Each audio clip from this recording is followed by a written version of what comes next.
Bago tayo magsimula, huwag kalimutan mag-subscribe at like para updated ka sa mga latest video natin. Utah Jazz star at Pilipino Gilas Pilipinas member Jordan Clarkson pumirma ng shoe deal sa anta sa darating na World Cup. Kasama sa deal ng Filipino guard at ng ata ang pagsusuot ng sapatos sa mga tune-up games nila.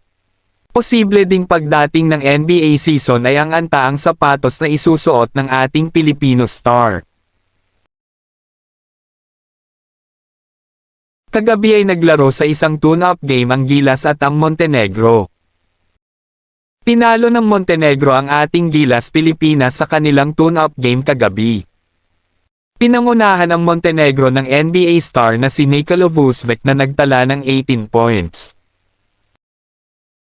Ang ating Gilas naman ay pinangunahan ng ating naturalized player na si Jordan Clarkson na nagtala ng 27 big points at sinundan ng 6-time PBA champion na si Junmar Fajardo na nag-ambag ng 19 points at sinundan ng Gilas mainstay na si Ramos na nagtala ng 13 points.